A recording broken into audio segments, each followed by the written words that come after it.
Mantan Menteri Pemuda dan Olahraga Rai Suryo akhirnya angkat bicara usai dirinya resmi ditetapkan sebagai tersangka dalam kasus tuduhan ijazah palsu Presiden Joko Widodo, Jokowi. Rai menilai penetapan status hukum terhadap dirinya justru menjadi bentuk kriminalisasi terhadap warga negara yang berhak mencari dan meneliti informasi publik. Dalam pernyataannya, Rai menyebut bahwa langkah yang ia lakukan bersama pihak lain merupakan bagian dari hak konstitusional untuk memperoleh dan meneliti informasi sebagaimana diatur dalam Undang-Undang Nomor 14 Tahun 2008 tentang Keterbukaan Informasi Publik, serta Pasal 28 FUUD 1945.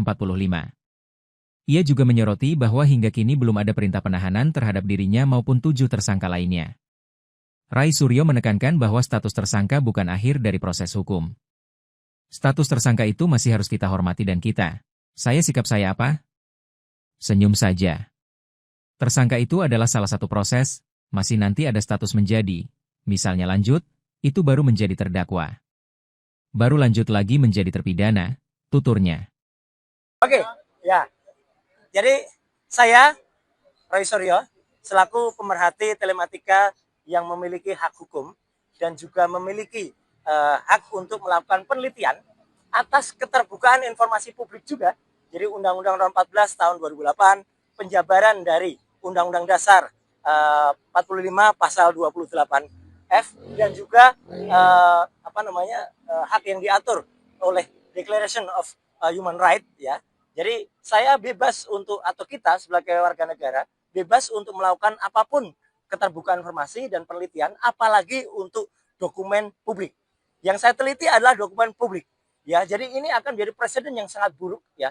Kalau ada seseorang yang meneliti dokumen publik kemudian ditersangkakan dan kemudian dikriminalisasi. Itu yang sangat buruk.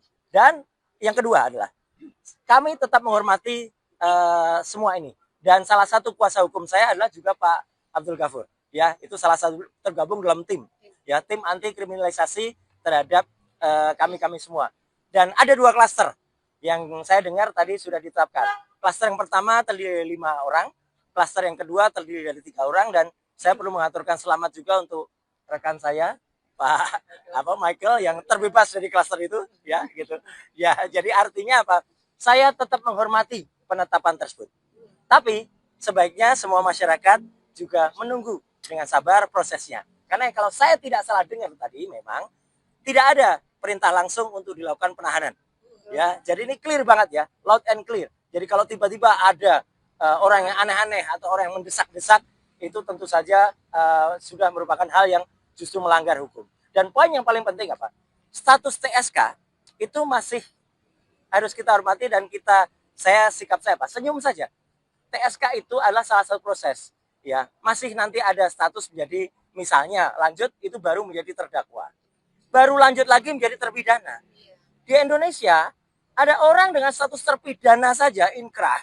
Sudah 6 tahun tuh inkrahnya ya. Masih bisa bebas melenggang dan menghina hukum di Indonesia. Ya. Jadi artinya adalah tolong aparat hukum juga fair dan adil dalam hal ini. Jadi sekali lagi sikap saya apa?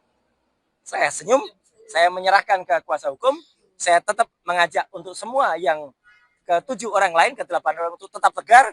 Ini adalah perjuangan kita bersama rakyat Indonesia, selaku masyarakat yang bebas untuk melakukan penelitian atas dokumen publik, tidak untuk dikriminalisasi, dan tolong aparat itu juga fair dan adil, karena jangan sampai ada orang yang dengan status terpidana 6 tahun, inisial SM, ya itu masih bebas dan menghina hukum. Saya kira itu ya, clear. Download Tribun X sekarang, menghadirkan lokal menjadi Indonesia.